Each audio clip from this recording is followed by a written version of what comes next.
We're on. All right. All right. Tonight, the Torah study is going to be a series of very, very in-depth, mind-boggling search. And as we go through and learn this Torah, we're going to learn more every day. And so if we make mistakes along the way, we'll correct them as we go. That's called learning Torah. We're going to learn Torah for the sake of heaven and learn Torah for Torah itself.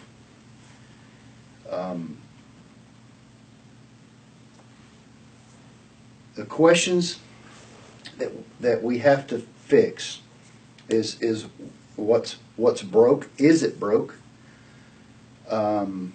Who are we? What are we? Why are we Noahides, righteous Gentiles?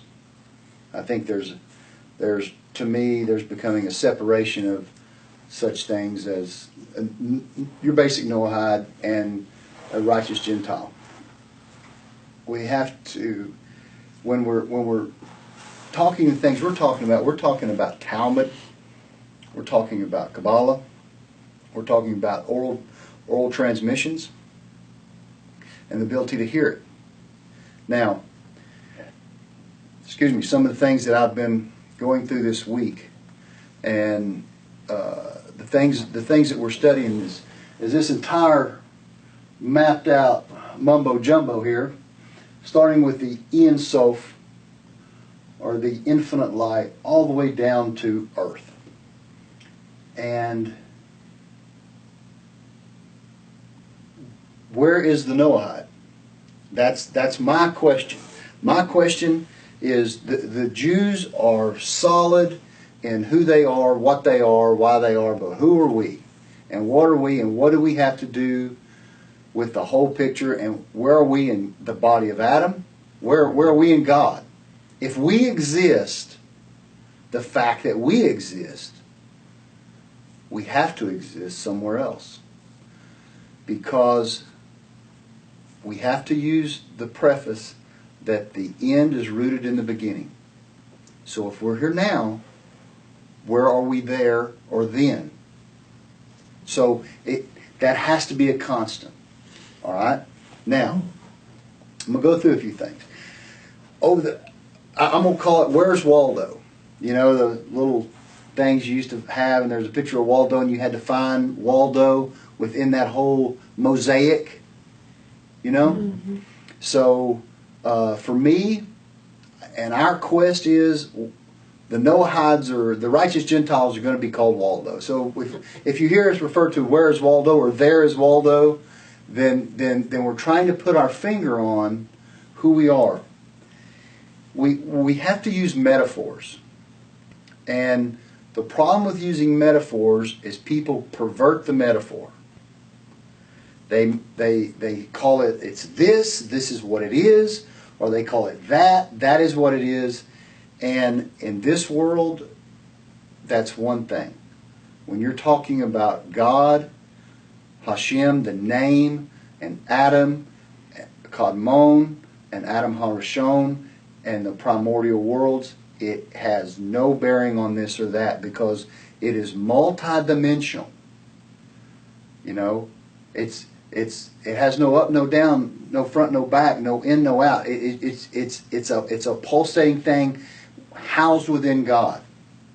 And if God is light, if He is spirit, let's call it, then where is His arm? Where is His ear? Where is His eye? Where are these things? So, because they don't exist, we have to use metaphors to describe it. We can't say, oh, the light emanated out of His ears. But we have to use those metaphors so we get an understanding. Okay? But we can't say God has ears. Exactly. Okay? But for us to understand Torah, we're going to have to use models and things from earth. Because, after all, we're created in the image and likeness of God. So these things have to exist on some sort of plane. Okay? Now, in Adam, where's the Noahide in Adam? Okay? We got, I drew this little figure up here where here's the head of Adam and here's the body of Adam. And not too long ago I gave a talk about where, we're the inner lining there of Adam. The problem is, we know in the sporadic structure, this is Abraham, this is Isaac, this is Jacob, this is Moses, this is Joseph, this is Aaron, and this is David.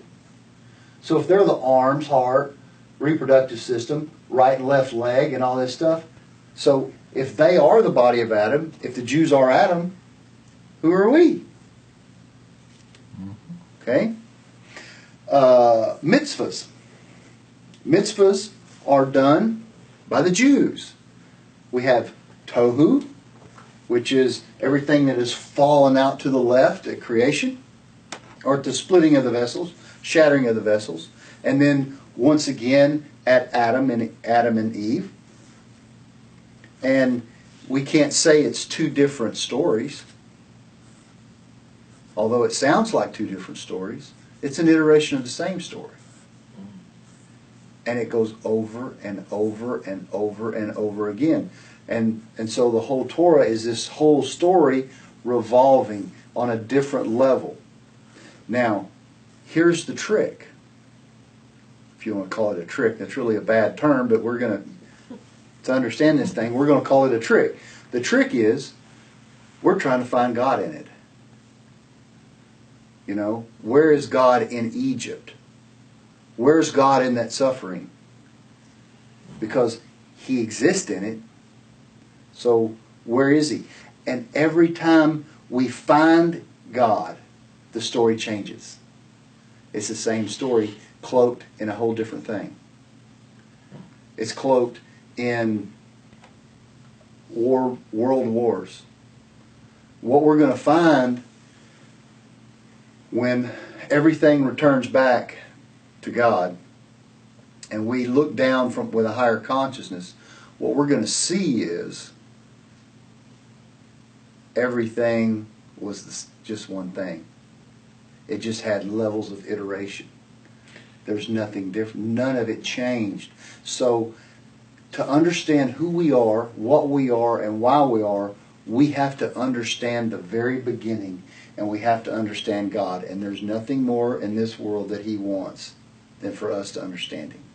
Do you think once we find Him, then if we think we found Him or we think we know Him, but now He's going to show us something else, and that's why everything changes again, because now we're seeing Him on a deeper level?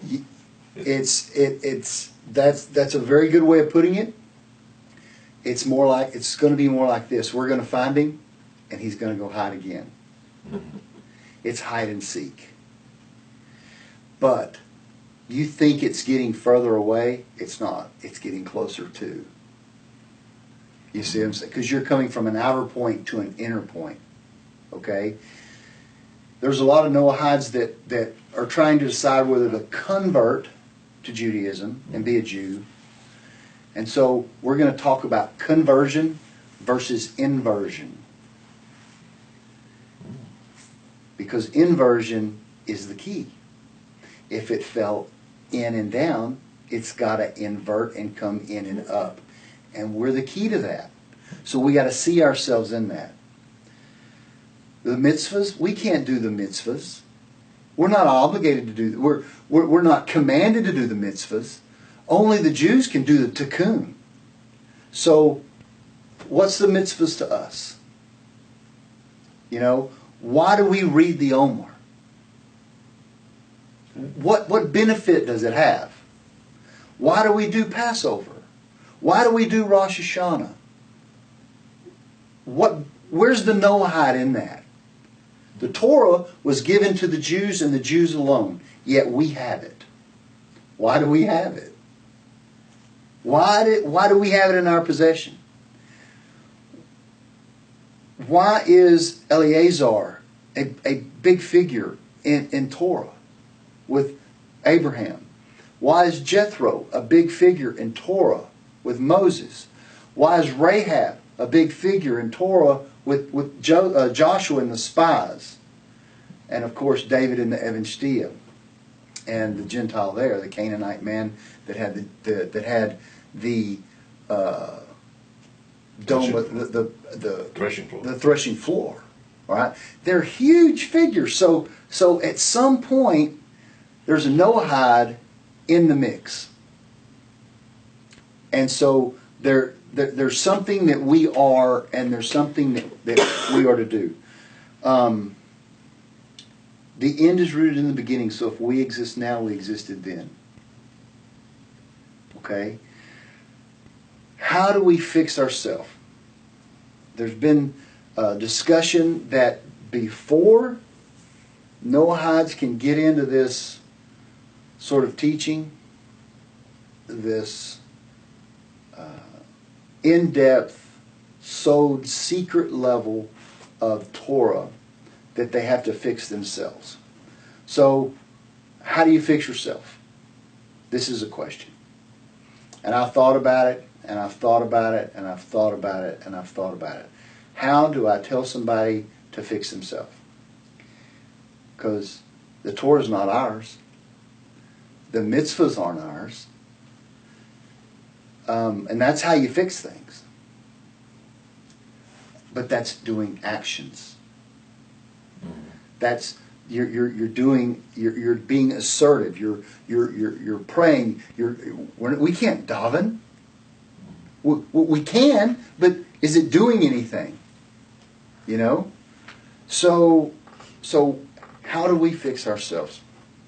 Well, I'm going to read a little kasha deal here that I have. And it really helped me understand how to fix ourselves. And here's the thing. When you're dealing with Noahides or Gentiles, people make a grave mistake. It has to be black or white. It has to be a this or a that. This is a crime against Torah, against the holiest of God's creation, which is the truth. And you may ask yourself, well, can it be black and white? Can it be positive commandments, negative commandments? Not when you're dealing with God. Because He's not this or that. He's everything. So how do you deal with something that is everything? Far too many people think it's a this or that. Most are unable to comprehend many things about life that are this and that. And so we have to look if there's possibly a third thing. So if it's not this or that, then what is it? And that's this third thing that we have to understand. Can it be considered gray area? Gray area. Yeah, it can be a gray area. And most of it falls in the gray area. A young man asked a rabbi, what is Talmud? He said, consider two men that climbed inside a chimney, said the rabbi. One comes out clean and the other one comes out dirty. Which man washes himself? What's the answer? Two men go in a chimney. One comes out clean, one comes out dirty. Who washes himself? They both do. Well, the obvious answer is, from our perspective is the one that's dirty. The one that's dirty. He said, I'm not sure, admitted the young man. And so the rabbi said, the clean one washes himself. Because he sees the dirty man and thinks he's dirty too. Whereas the dirty man sees the clean one and thinks he too must be clean. Now, the two men climb inside the chimney again. One comes out clean, the other one comes out dirty. Which one washes himself? The clean one, answered the young man. You just told me so. He said, no, the dirty one washes himself. Each man looks at himself. And the clean one sees that he's clean, and the dirty one sees that he's dirty. So the dirty one washes himself. Now, the two men climb in the chimney. One comes out clean, and one comes out dirty. Which one washes himself? And we lost John Scott. You there, John? He's back. Okay. The two men go inside the chimney. One comes out clean, one comes out dirty. Which one washes himself? And he said, I guess neither one of them do. And he said, no, they both wash themselves. It is impossible for a man to go in a chimney and come out clean. Now, wait a minute. The young man challenges the rabbi. You just gave me 3 contradictory answers to the same question. He goes, that's impossible. No, said the rabbi, that's the Talmud. So, what we have to do to fix ourselves is fix our thinking. To fix yourself, to understand Talmud and understand Kabbalah, you must fix your thinking.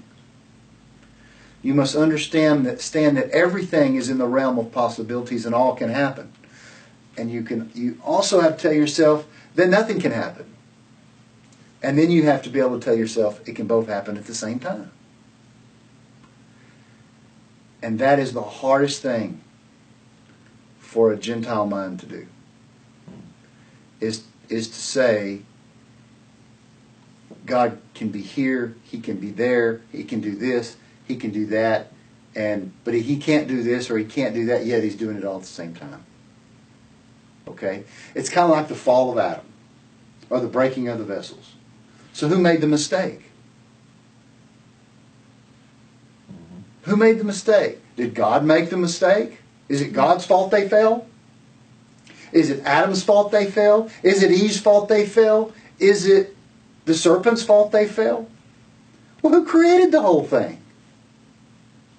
Who do you point the finger at? The moment you point the finger, you have just violated Torah. You can say, well, once we take it through creation and you see what's going on, you can say, well, it's the 800-pound elephant in the room, it's God.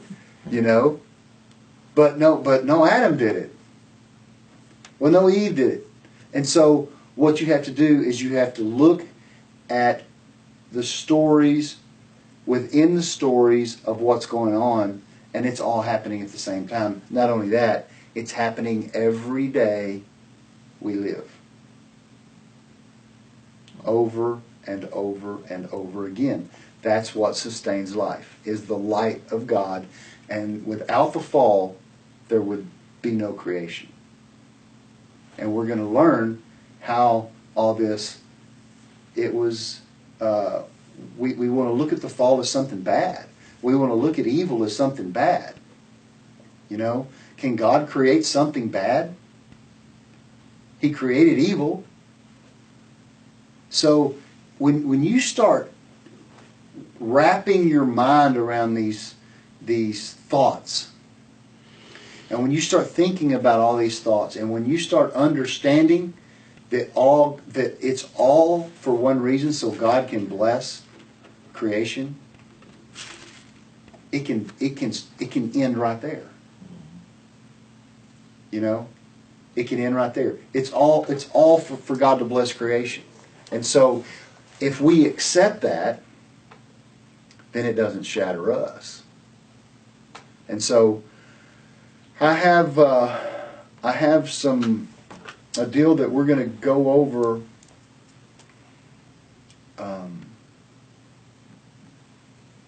Sunday. It's a tennis ball. And as we use metaphors, it's not a tennis ball. It's not creation, but understand we live in a 3-dimensional world, so we have to use a 3-dimensional metaphor, example. Okay? So here's our tennis ball. Now, here's a tennis ball that is cut open. And we can see it's got a yellow outside or green outside, and it's got a black rubber inside, and then it's got nothing. Nothing. Okay? And I turned this one inside out. Okay? This is what's happened to creation. It has turned itself inside out.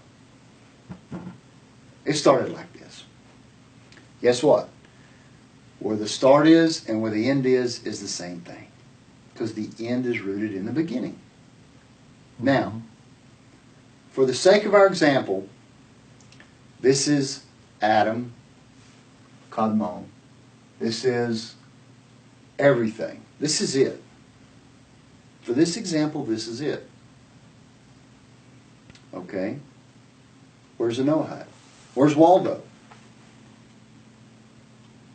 The green outside is, if we use Adam, our little stick figure man over here, if the green is literally the body of the tennis ball,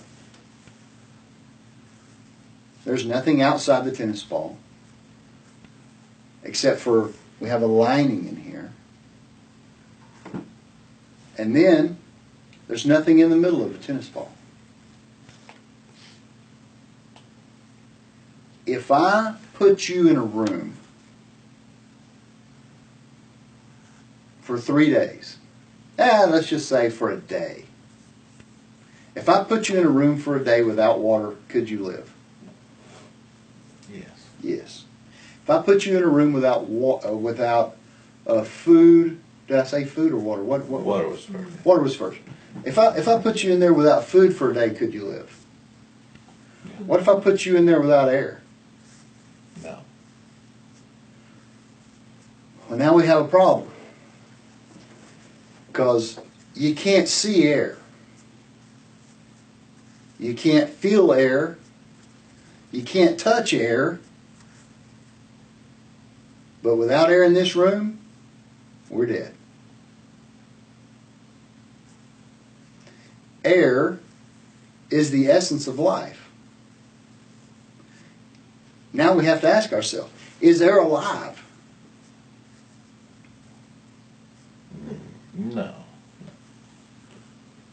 I guess. It's made up of matter. Yeah, is matter alive? Messed up my hair today. You know, messed up Stacy's hair. So it's angry. So now air has a personality. Windy. Air had the power to split the sea. So it's got to have some force. Air can become a tornado. It can become a hurricane. Air's got a mind of its own. Air's a powerful thing. Air is what runs the whole world. Every animal breathes air. There's air in water, and the fish breathe water to get the air out. And like this tennis ball, the sea contains everything. So in this ball contains all creation. All matter of life. All air, all water, all the seed of everything is in this ball for our study today. So,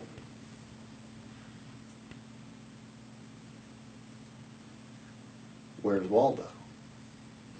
Well, he has to be in the air inside the ball. Very good.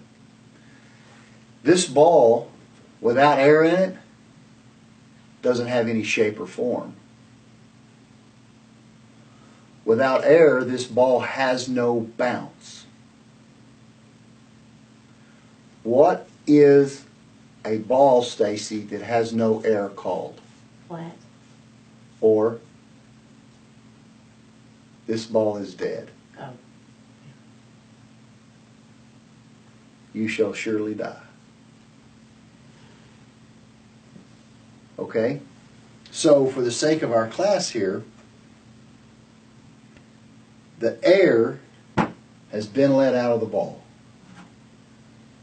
And the ball has turned inside out. This is the state of Earth. Now, we've learned from previous classes that there's always Hasidim and Guvarot. There's always male and female. Correct? Okay. This is my little section where I like to draw.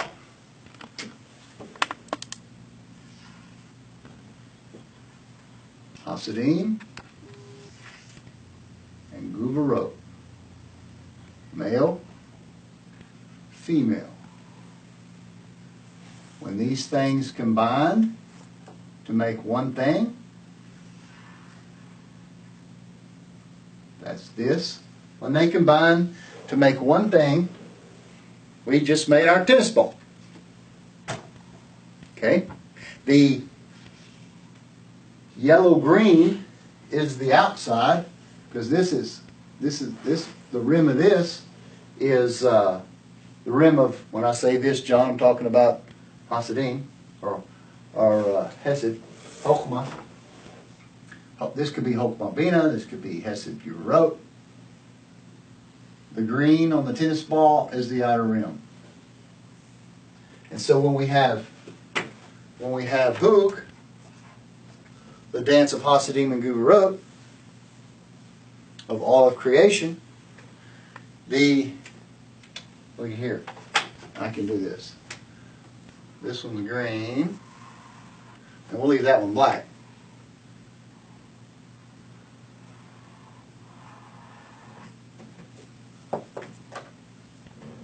When Guvarot goes inside Hesed, and mercy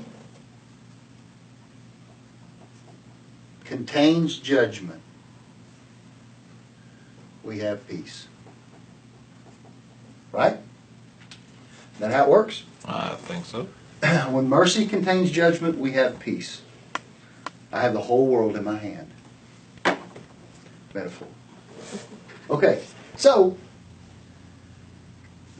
this is the model that we're going to use for everything we're going to study from here on out.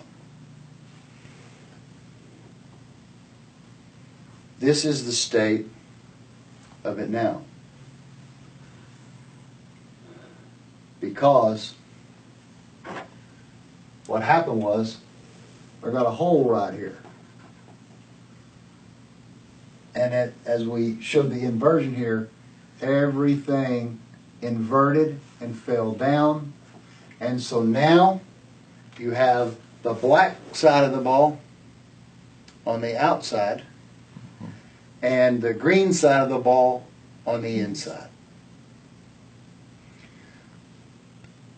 Well, in reality, the black side of the ball is really thick. This is the 70 nations that are on the outside. But it's the Guvarot of Adam. The unmitigated Guvarot of Adam. What does unmitigated Guvarot want to do? Destroy the host. And all it's been trying to do is destroy and penetrate back into Adam. The problem is, as it hits the outside, it's total destruction. It has to get a consciousness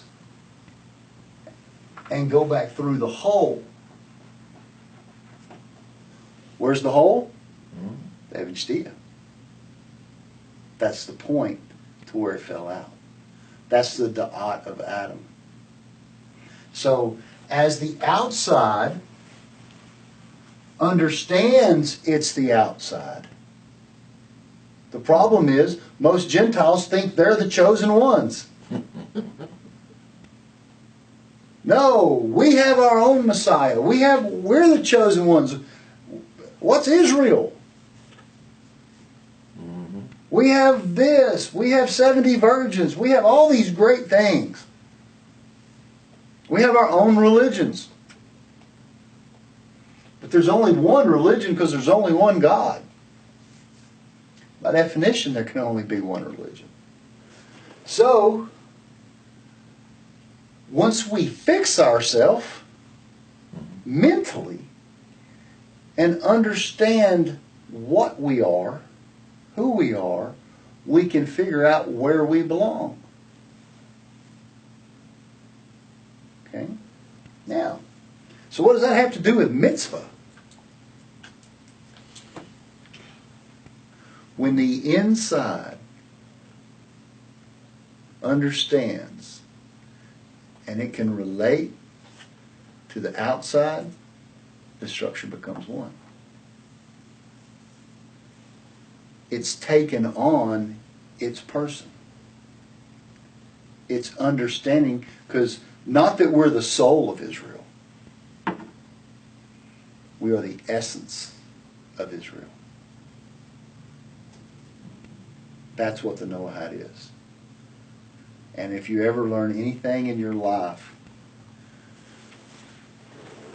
we are what makes Israel bounce.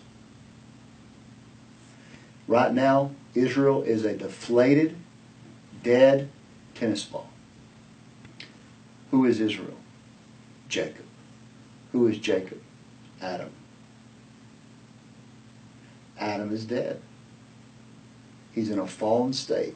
A ball with no bounce. Because all the air is out of it. All the essence is gone. Once the essence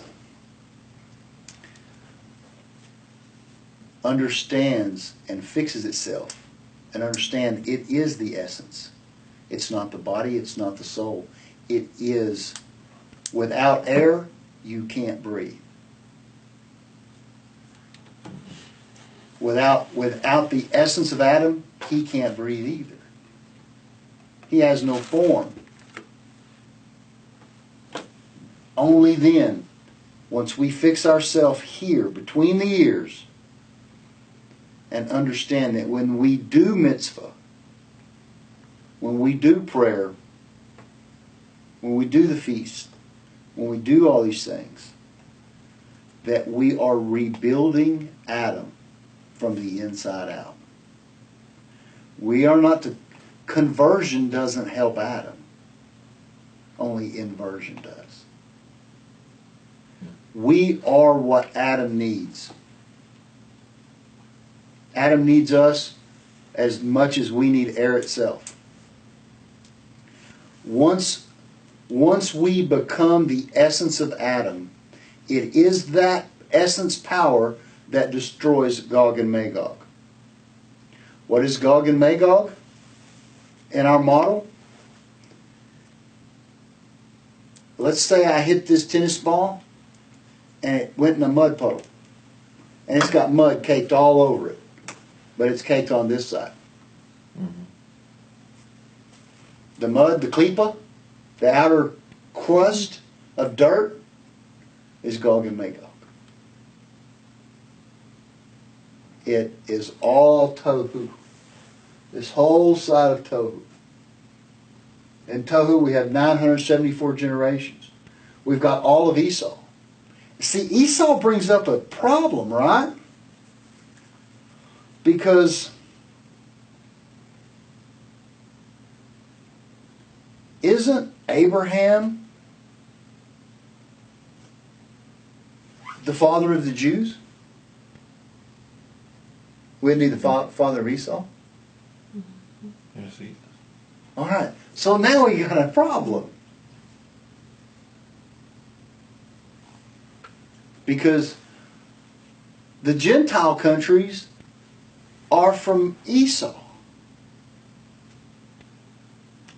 Well, we also have Ishmael that's the same. It's the same thing. Yeah. Same dynamic. Where's Waldo in that? See the problem? So here's the thing. Here's the thing that the Noahides have to come to grips with, and the Jews. have to come to grip with. Where are the Noahides in Jacob? There are none. What about, where are the Noahides in Esau? Isn't Esau his brother? So where's the Noahide in that? Where's the essence of Jacob in Esau? Let's back it up a little bit. Where's the Noahide in Noah? Furthermore, where's the Jew? There's no Jew and Gentile in Noah. There's no Jew and Gentile in Seth. There's no Jew and Gentile in Cain and Abel. There's no Jew and Gentile in Adam. Or there's no thing called a Jew and a Gentile. Let's clarify that. So where's the Noahide in Cain and Abel? Where's the Noahide in Seth? Where's the Noahide in Enoch? Where are we in Genesis? Well, let's say Genesis chapter 8 and before. Where are we in Genesis 36? Of the kings of Edom. Where are we? What are we? Who are we? Why are we? That's what we're going to figure out over the next 13 weeks. We're going to search and we're going to find it and we're going to pinpoint it in everything. But it's all going to come back to the end is rooted in the beginning and we are its essence. We're going to go back, so I want to go back so far. I want to go back to Ein Sof, infinite light. When the thought arose in his mind that he was going to even create creation, that he was even going to create sound, sight, that he was going to create the letters and the vowels and the crowns on the letters. And we're going to find out that has a lot to do with a lot. We're going to find out that sound is one of the first things that emanates out of Adam Kadmon, and it's called Shema, because it means to hear. Which brings a whole new light on what the Shema is. Because you're taking it all the way back to Ak, and the first emanation of light of Ak. Because although Ak, Adam Kadmon, doesn't have eyes and ears and a nose and a mouth, yet light emanates out of his ears, nose, then mouth, then eyes. It's going to have it's going to give you a whole new consciousness on why speech, why nephesh, why mahut, why ears, why we will do and we will hear. Why there's 2 holes here, 2 holes here, 1 hole here, and 2 holes here. It's good. Our body and Adam and Hashem, it is going to be tremendous for us to learn it. And the problem with the Noahide is we don't have the vocabulary. You know, like Zeron-Pin, Nukva, Atikyomin, all the different names and stuff. And that was some of the stuff that was the most confusing when we taught it. Now, what's this Sivaot over here and what's this Sivaot over there? And is it Elohim Sivaot? Is it Havayah Sivaot? Well, in the beginning was He and His name. We're going to cover the 72 and the 63 and like the 52 or 53, something like that. And it's going to go on down. We covered all that at that one time. And what does that have to do? Why did Moses use the 72 letter name of God? When you hear that, it's just gonna excite you, because we're going to understand the name and God and why He made creation. And it's also going to help us understand what the resurrection is, why there even has to be one. It blew me away when I read it. It blew me away.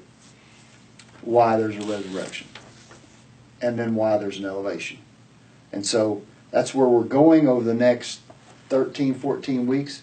You know, our goal is to get this down. Had we not started in January and diagrammed out and fleshed out the basic spheroid structure, because if there's a spheroid here, guess what?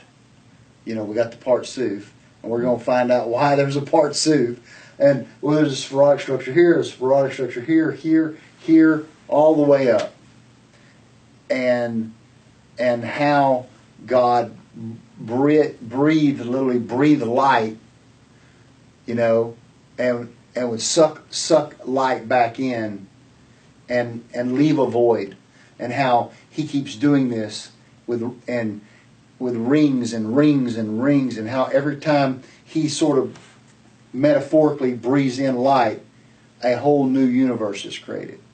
All of these things are universes, and I want to use the term multiverse because it's way more than a universe.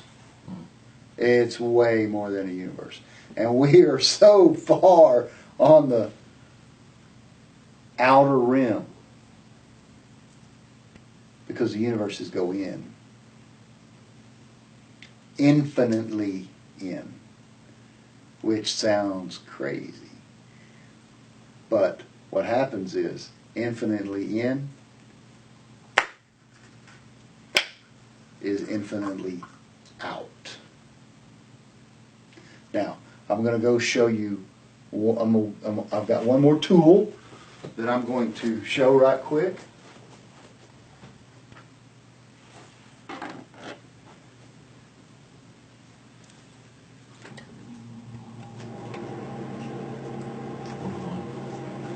This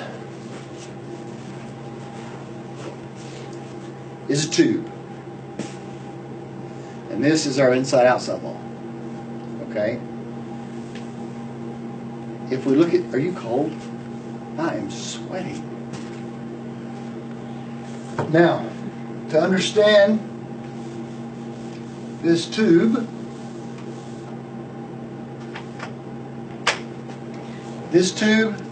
represents this piece right here of Malkut that literally got skinny and protruded out.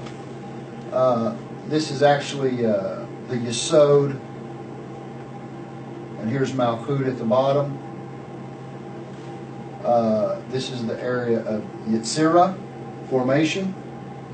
This is Asiya, where we live in. This is Bariah, and this is Atzilut. Now, this tube is this area right here, from Seth to David. That's this tube. From Adam Harishon to Malchut. We could metaphorically say from the head to the feet. But this is a torus. It's moving. It's moving. If we draw us a torus up here, here's our tube.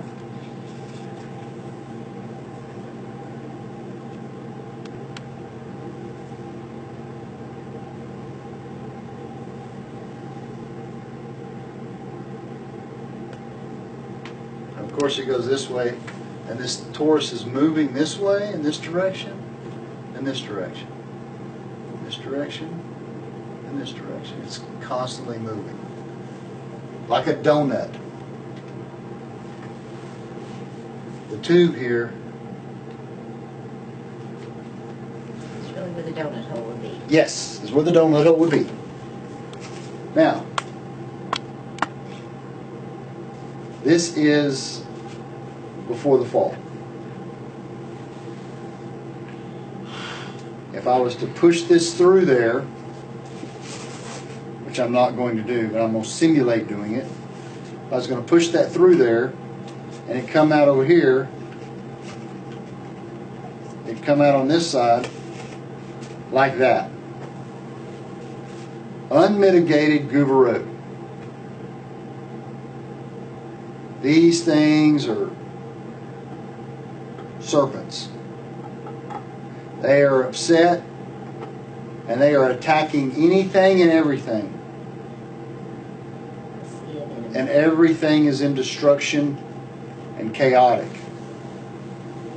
So, once these Gentiles understand they have to invert and go in and become the inner, and they go up and become the inner lining and inner space again. This is called the resurrection of Adam.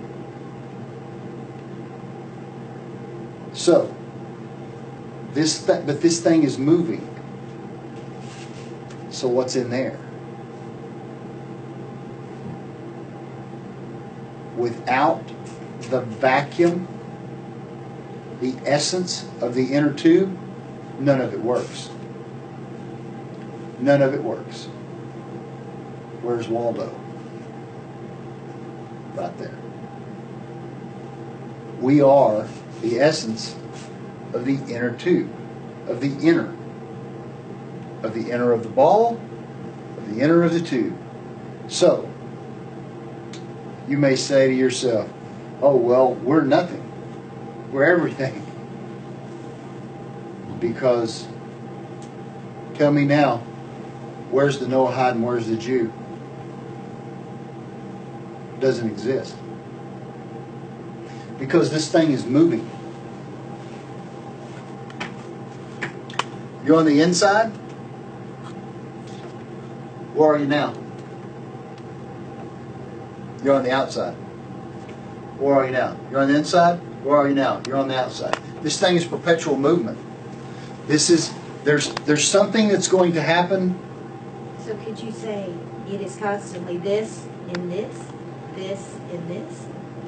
That is how creation is made, yes. You are correct.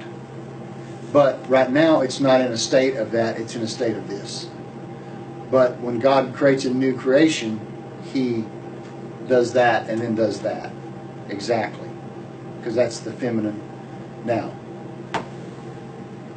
everything is on a male and female illustration. Okay? I say okay 300 times.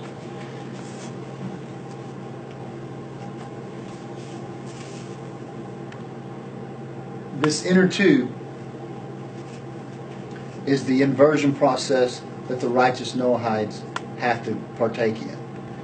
This hole right here, it is the Evanstia. The bottom is Rachel, the top is Leah. This is the whole spine of Adam. It's the spine of creation. These are the two axes that our earth spins on. Our world is created like that. Everything that runs in our world runs off of an axis or an axle. Our cars, batteries. This is the negative polarity. This is the positive polarity. This is the tree top. This is the roots of the tree. Everything in creation works off of this principle. So, what is it called? Now that inversion has taken place,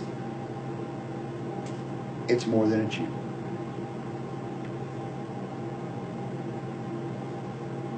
This is more than a Jew. It's not a Gentile. It's not a Noahide. It's not a Jew. It's more than a Jew. It's Adam. Because where was the Jew in Adam? And where's the Gentile in Adam? Nothing. It's Adam. It's more than a Jew. Where is the division? There was no division. The end is rooted in the beginning. If there was no division then, So it's all one. that's right. And there is no vision, is no division. There will no be division in the coming of the Mashiach. We will literally be the energy, the bliss of the return of Adam, of the Guvarot of Hava inside of Adam. Because when Adam was created, where was Hava? There was no he and she. She was within him. Yeah.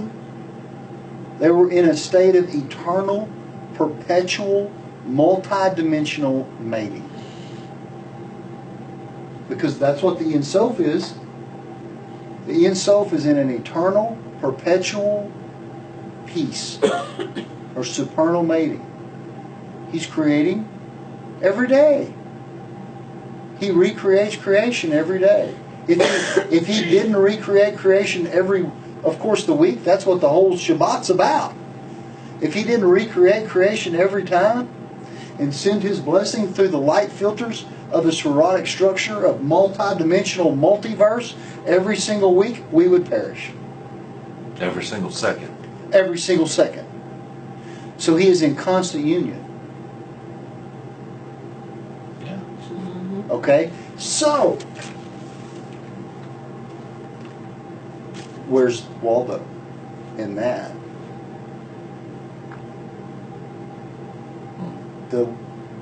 We are literally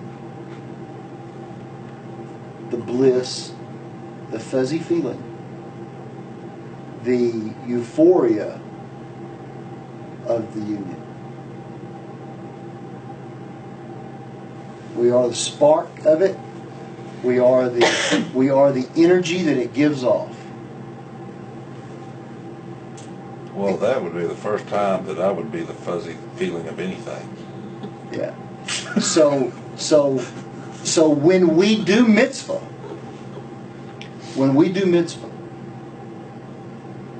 it is that organuz that is within Hashem himself that literally gives the essence of the Jew to want to do mitzvah.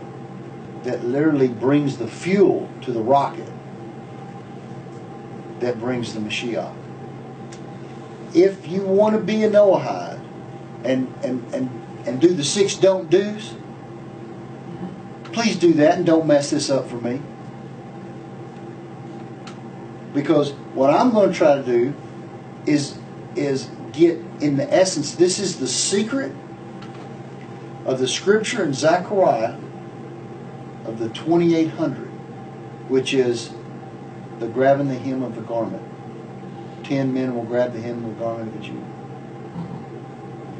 And Numbers 2800. It's actually far more than that, but it's called the secret of the 2800. When the righteous Gentile understands and he grabs the garment, the hem of the garment, and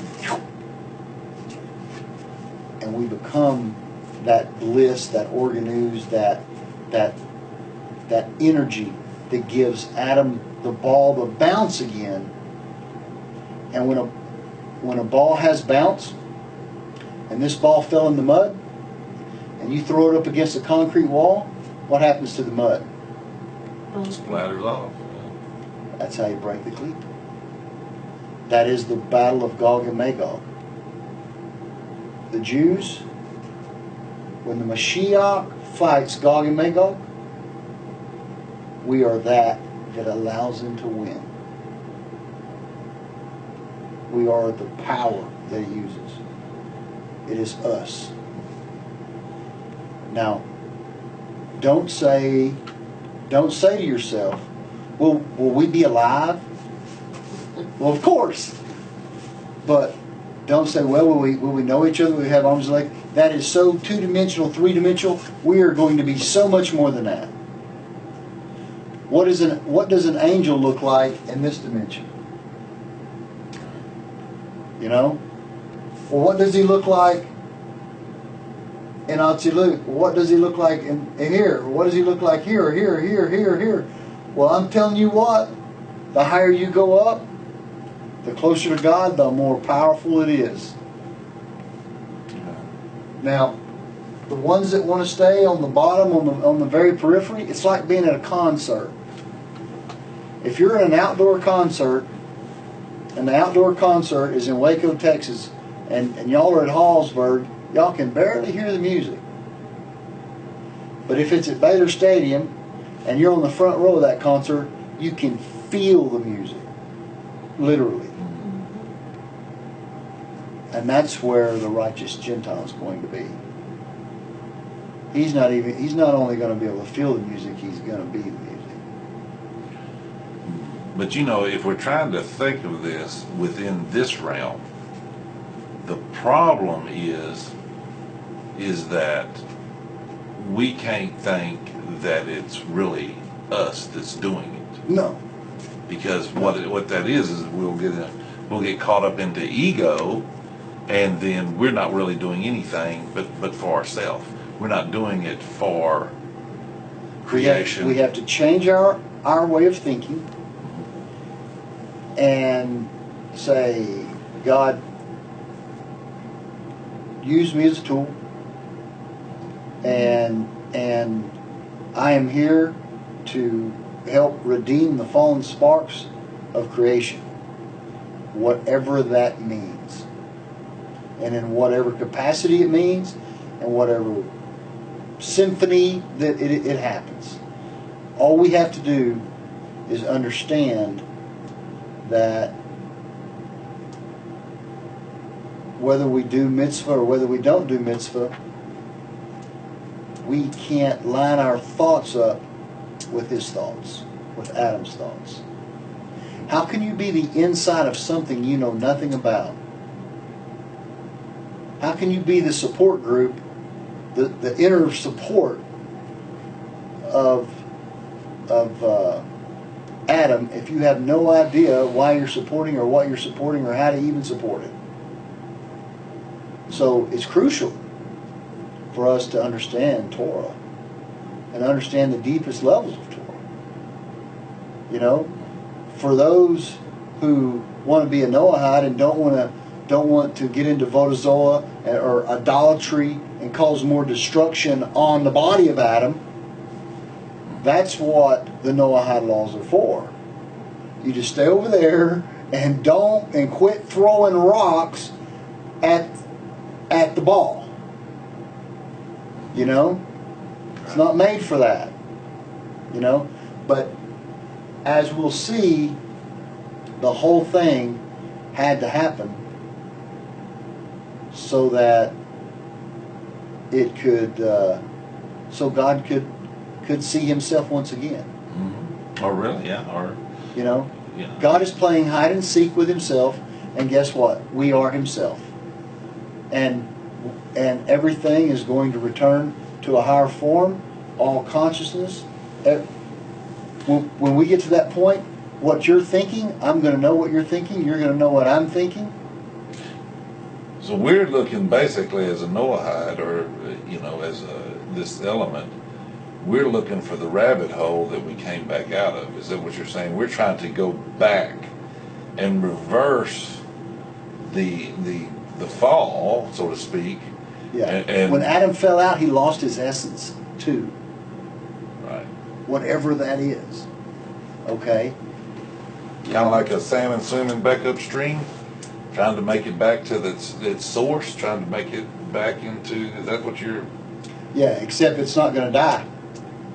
Yeah. It's going to become a super salmon. Lost his mojo. See, there's a term that we're creating.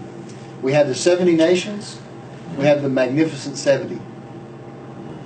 Inside the 70 nations is the Magnificent 70. But inside the Magnificent 70 is the Secret 70.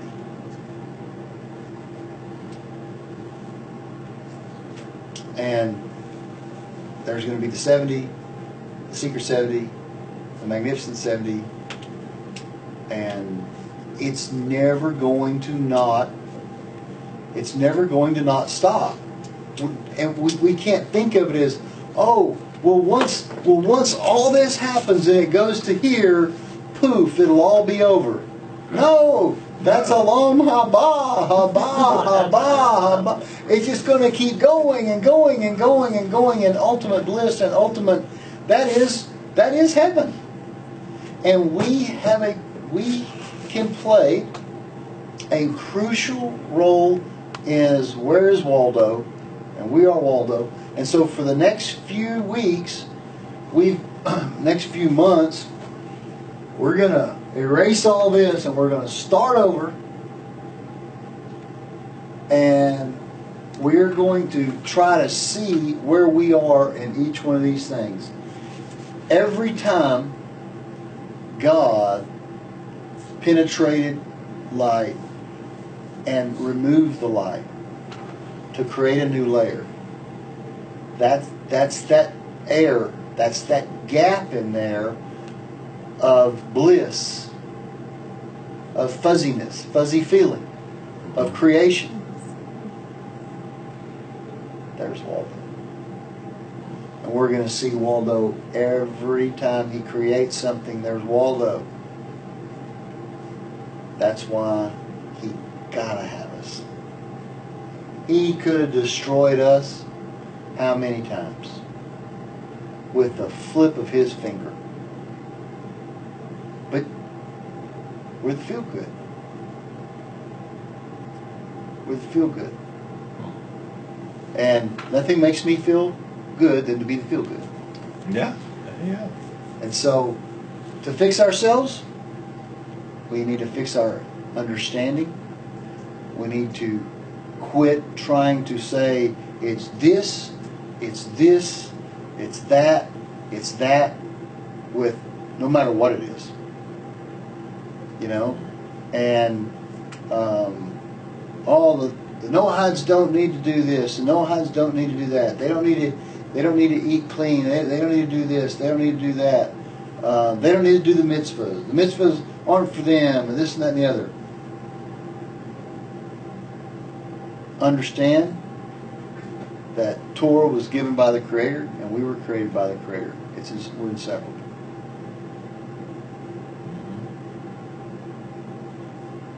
Because we were all at Mount Sinai.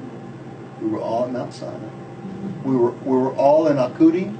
We were all in Nakudim. We were all in Berudim. Now, we are not the body of Adam. Make no mistake. But we are his essence. So, we'll see what time it is here. 7:07. That's about right. So we'll leave this today. We will start next week going through this whole thing, and what I'm going to do, the key to the whole thing is vocabulary, so I'm going to have to make some vocabulary sheets. Well, hopefully that book will come in, and that will be perfect, because it has a perfect vocabulary in the back of it. Yeah, but this is a Dom Kadmon vocabulary that I don't know. It's in there. It's in there. Because we got to learn Sag and Ma and Ab and all these different things because they'll have values. Well, it has a lot of it, what we're doing here. Does it? But the book, the one that I got, and I'm hoping that you've got the second edition, because the first edition don't have the glossary in the back. So mine doesn't have it. Hopefully, the one that comes in with you guys, you'll have the glossary, and then that'll be a good starting point. Now, if there's other things, and we're going to relate it. You got to add to it to the Bahir, because it's all in here too. But it's so coded. Ugh. It makes me so frustrated. And the reason we don't understand is because it's not our language. It's not our Torah. It's not our language. We have to be so careful. And that's why the rabbis are so critical when we say something. You know? Don't mess it up. You know? But we have to have enough to where we can fix what's we've broken. You know? Well, that's probably true. We probably the place to start is, where we've messed everything up by taking it and not not following the tradition and not following the understanding Yeah. as it should have been given, to us, and we should have took it and stayed with that. But we've got outside of that. Yeah. Basically because of ego, brought us out of it, just like you said, we wanted to do our own thing, and this was ours. And the Gouverot mind has to have absolutes. It's got to be absolutely something. And the Ein Sof is nothing, because he made something from nothing, so he has to be nothing. Does that mean God's nothing? God forbid. But he made something from nothing, so by definition, he is no thingness. No thingness. Because nothingness is something he created. Yeah. He creates something out of. Yeah. How do you create darkness? If everything is light, and if you are light, how do you create darkness? Try to figure that one out. But he did it. And if he can do that, he created nothing and then made nothing, because darkness is nothing. So how do you go from nothing to nothing? Well, So I think that's why we have to always go back to the story of the boys in the chimney. It's a good story. Stacy didn't like it. She didn't like the story of the boys in the chimney. Stacy wants to know why. I got home. It got to be a reason. Nope, there doesn't. Because the reason will all be shown in the end. I mean, The reason doesn't matter in the end. Oh yeah, it will. But you'll see it and you'll just go, how simple was that? Yeah. It's going to be simply profound and profoundly simple in the end. And guess what? It's just this. It's all it is.